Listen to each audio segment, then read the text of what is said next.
12 ربیع الاول پیر کے دن طبیعت میں کچھ آفاقہ تھا، لیکن دن چڑھا تو طبیعت بگڑ گئی۔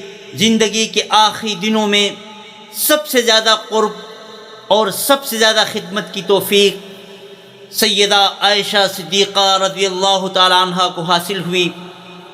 آخری لمحات میں سر مبارک بھی انہی کی گود میں تھا۔ سیدہ کے بھائی حضرت عبد الرحمن رضی اللہ تعالیٰ عنہ اسی وقت تازہ مسواک لے کر آئے۔ حضور اقدس صلی اللہ علیہ وسلم کی نظر مسواک پر ٹک گئی۔ سیدہ مزاج شناس تھیں، انہوں نے مسواک لے کر دانتوں سے چبائی اور نرم کر کے حضور اقدس صلی اللہ علیہ وسلم کی خدمت میں پیش کی۔ آپ صلی اللہ علیہ وسلم نے اس سے اپنے معطر دہن کو مزید معطر فرمایا۔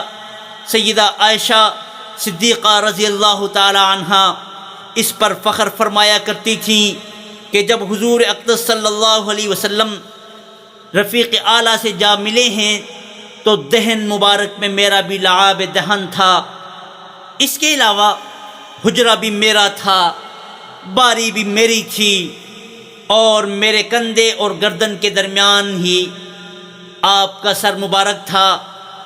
حضور اکرم صلی اللہ علیہ وسلم کے پاس پانی کا ایک پیالہ رکھا ہوا تھا۔ آپ صلی اللہ علیہ وسلم بار بار دونوں ہاتھ اس میں ڈبوتے اور چہرے اقدس پر مل لیتے۔ پیاری بیٹی سیدہ فاطمہ بطول رضی اللہ تعالی عنہا حاضر ہوئیں اور اپنے بے مثال ابا کی تکلیف دیکھی تو تڑپ اٹھی اور زبان سے نکل گیا، وا کرب اباہ، ہائے میرے ابا کی تکلیف۔ حضور اکرم صلی اللہ علیہ وسلم نے فرمایا، آج کے بعد تیرے ابا کو کوئی تکلیف نہیں ہوگی۔